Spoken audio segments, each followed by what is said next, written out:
భక్తివర్ణ ప్రేక్షకులకు శుభోదయం. 11/5/2024 స్వస్తి శ్రీ చాంద్రమానం క్రోధినామ సంవత్సరం ఉత్తరాయణం వసంత ఋతువు వైశాఖ మాసం శుక్లపక్ష చవితి శనివారం. చవితి తెల్లవారుజాము 4:29 వరకు, మృగశిర నక్షత్రం మధ్యాహ్నం 12:29 వరకు, వర్జన్ రాత్రి 9:01 నుండి 10:39 వరకు, దుర్ముహూర్తం ఉదయం 5:34 నుండి 7:15 వరకు, సూర్యోదయం 5:34, సూర్యాస్తమయం 6:18, అమృత గడియలు రాత్రి 2:43 నుండి 4:20 వరకు, రాహుకాలం ఈరోజు ఉదయం 9 గంటల నుండి 10:30 వరకు రాహుకాలం. శుభ సమయం ఉదయం 7:45 నుండి 8 గంటల వరకు, మధ్యాహ్నం 3 గంటల నుండి 4 గంటల వరకు శుభకాలం. సుకర్మయోగం మధ్యాహ్నం 12:20, వని సాయంత్రం 4:40, భద్రకరణం తెల్లవారుజాము 4:24. ఈరోజు చవితి శనివారం. సాధారణమైన వ్యవహారాలుగా అనుకూలం. నిజకత్తిరి ప్రారంభం, కృత్తిక కార్తె ప్రారంభం. పెద్ద కత్తిరి ప్రారంభం ఇంటి పనులు ఏమీ చేయకూడదు. శంకుస్థాపనలు, గృహప్రవేశాలు, గుమ్మాల బెడ్డాలు అలాంటివి ఏవి కూడా పనులు ఏవి చేయకూడదు. పెద్ద కత్తిరి ప్రారంభమైంది. ఈరోజు అలాంటి పనులు ఏవి చేయకుండా ఉంటే చాలా మంచిది అని చెప్పడం జరుగుతోంది.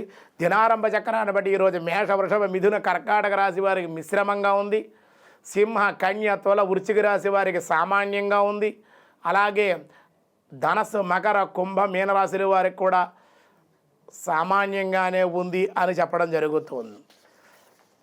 ఈరోజు విష్ణు సహస్రనామంలో వ్యాసులు వారు ఏం తెలియజేస్తూ ఉన్నారు? వ్యాస విరచితమైనటువంటి భీష్మాచార్యులు గారు ధర్మరాజు గారికి ఇంకా విష్ణు సహస్రనామంలో ఏ విషయాలు తెలియజేస్తున్నారు అనే విషయాలు మనం చక్కగా ఈరోజు చూద్దాం.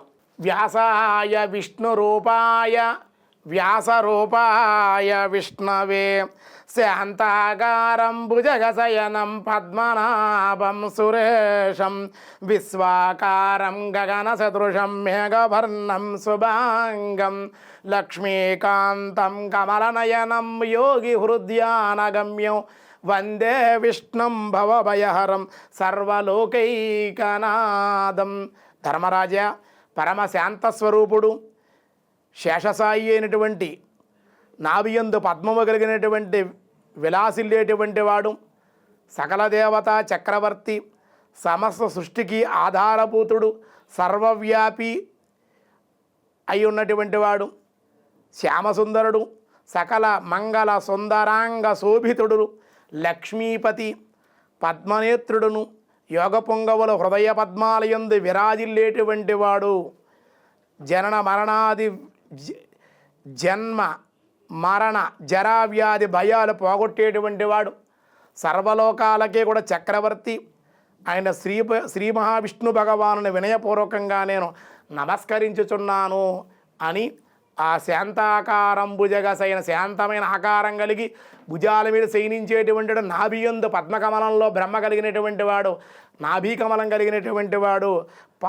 లక్ష్మీపతి ఆయన పద్మపత్ర నేత్రుడు అని పరమాత్మ యొక్క వైభవాన్నంతా కూడా భీష్మాచార్యులు వారు ధర్మరాజు గారికి తెలియజేస్తూ ఉన్నారు విష్ణు సహస్రనామంలో. మిగతా విషయాలు రేపు చూద్దాం. ఈరోజు స్వస్తి. వ్యాసాయ విష్ణు రూపాయ వ్యాస రూపాయ విష్ణవే నమః.